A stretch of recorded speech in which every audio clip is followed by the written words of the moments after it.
Terkenal sebagai negara agraris, nyatanya Indonesia tengah bergulat dengan krisis.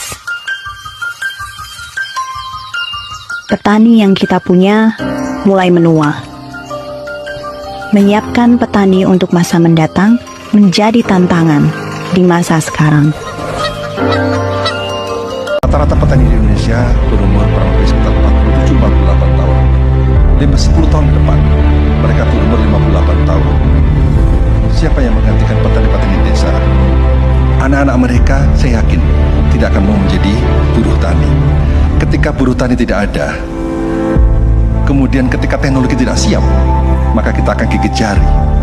Ketika tantangan kemandirian pangan harus, akan tapi kita kekurangan orang yang ada di desa. Tapi urusan pangan, hati-hati masalah ini. FAO mengatakan bahwa jika didiamkan seperti sekarang ini, nggak ada pergerakan apa-apa, 2050 dunia akan mengalami kelaparan berat. Saat ini kita sedang dihadapkan pada tantangan isu global ancaman kerawanan pangan di masa depan. Kerawanan pangan, selain faktor anomali iklim, juga dipengaruhi oleh terjadinya krisis petani dan penurunan minat generasi muda terhadap sektor pertanian. Untuk itu, regenerasi petani menjadi isu yang sangat penting, sehingga tantangan ini menuntut kita mengambil langkah-langkah inovatif sejak usia dini untuk membentuk minat generasi kita terhadap pertanian. Untuk menjawab tantangan ini, berbagai ide bermunculan. Bagaimana jika pendidikan tentang pertanian dimulai sejak anak-anak berada di usia dini?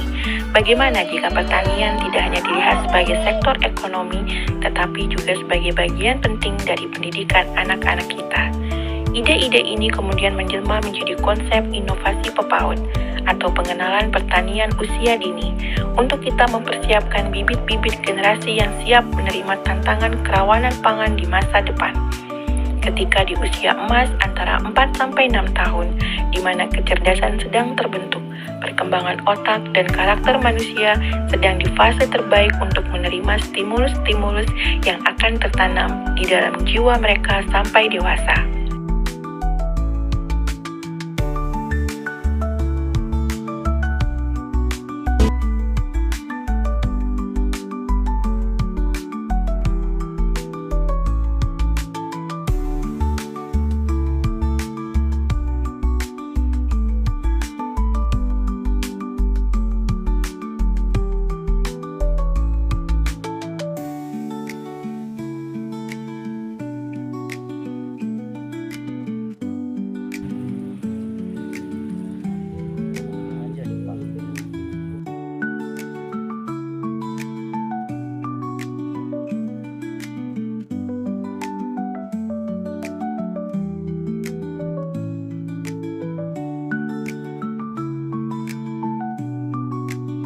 Ingin melakukan sebuah sistem berjamaah atau sebuah kolaborasi dalam pendidikan dan pertanian, karena kita tahu bahwa masyarakat kita memang hampir 90% adalah petani.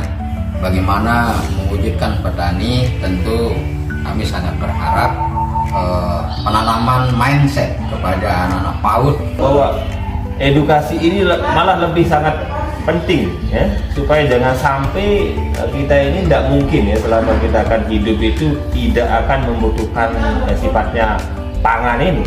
Nah, kami selaku Ketua Himpunan sangat berterima kasih kepada PPNC Rajalmo karena sudah menggugah kami semua atau memulai.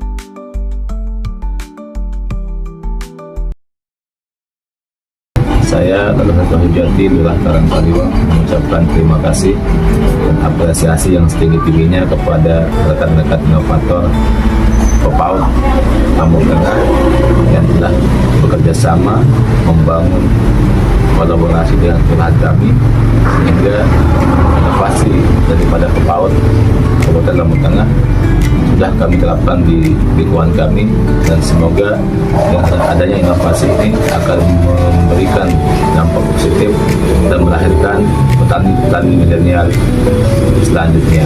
Terima kasih. Wassalamualaikum warahmatullahi wabarakatuh.